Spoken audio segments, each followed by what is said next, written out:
Some of the best techniques for building rapport with somebody is to, first of all, before you start talking with them, before you start interviewing them, to learn as much about them as possible.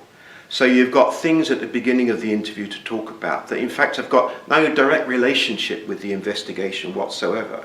And it's through that initial discussion about sports or interests, or if it's relevant, family or holidays or something, not only to ask the person to talk about theirs, but to share with your experience. So I might be interviewing somebody and I'll begin by saying, oh, have you been on holiday recently, or have you been to a restaurant?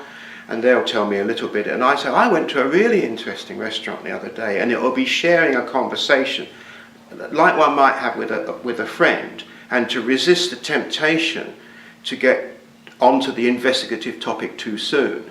Because if somebody's going to decide to give you all the information, if they're a victim or a suspect, it's their decision, and to assist them in their decision, then of course you need to know about them, you need to have the social skill of rapport, you need to be able to demonstrate what we call active listening, which is to show that you are listening. But if you sit there as a traditional old-fashioned investigator with almost like a clipboard and a pencil, then that doesn't show active listening. It shows you're not interested in what the other person's saying. So demonstrating active listening is hard to do in investigations because people forget that in an investigation what you need to do is talk like you talk to your best friend.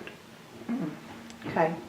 And just rolling on from that, with is rapport important just at the beginning of an interview?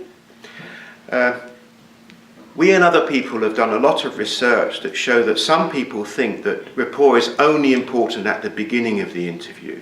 But in fact, we've got evidence to show from real life interviews with people suspected of committed wrongdoing, of fraud, that you get more information from people, not only if you build rapport in the first 5, 10, 15 minutes, but during the more investigative part, you continue to re-establish rapport. And maybe if they're finding it difficult to talk about something halfway through the interview, so they've told you a little bit about the wrongdoing, but then they're hesitant to tell you more. Then instead of pushing them, you say, oh, well, let's take a break from that a minute. We were talking earlier about the movie that we both like. Let's talk a bit more about movies. And then when you feel right, we'll come back and then you can decide whether you'd like to tell me more about this wrongdoing or this horrible experience somebody's put you through.